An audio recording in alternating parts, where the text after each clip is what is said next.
Genesis, chapter 11. Now the whole earth had one language and the same words.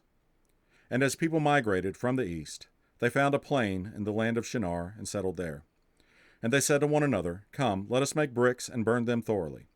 And they had brick for stone and bitumen for mortar.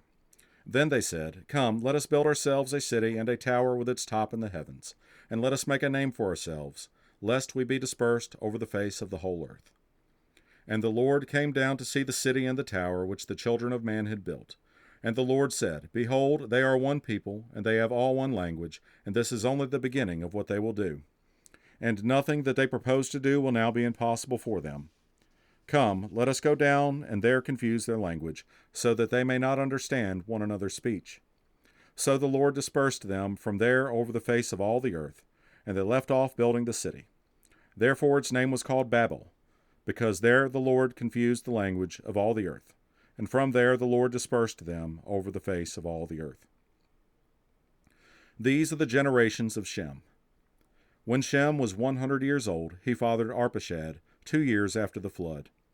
And Shem lived after he fathered Arpachshad 500 years, and had other sons and daughters. When Arpachshad had lived 35 years, he fathered Shelah. And Arpachshad lived after he fathered Shelah 403 years, and had other sons and daughters. When Shelah had lived 30 years, he fathered Eber. And Shelah lived after he fathered Eber 403 years, and had other sons and daughters. When Eber had lived 34 years, he fathered Peleg. And Eber lived after he fathered Peleg 430 years, and had other sons and daughters. When Peleg had lived 30 years, he fathered Reu.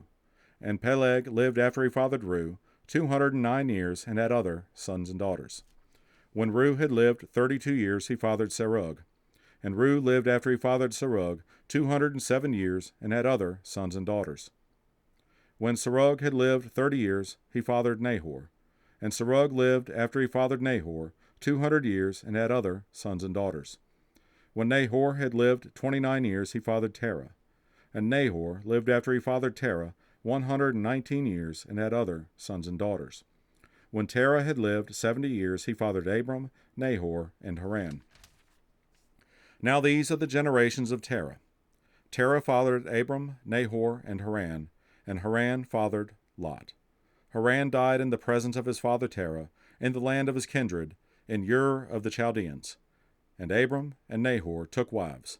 The name of Abram's wife was Sarai, and the name of Nahor's wife Milcah, the daughter of Haran, the father of Milcah and Iscah. Now Sarai was barren, she had no child. Terah took Abram his son, and Lot the son of Haran, his grandson, and Sarai his daughter-in-law, his son Abram's wife, and they went forth together from Ur of the Chaldeans to go into the land of Canaan. But when they came to Haran, they settled there.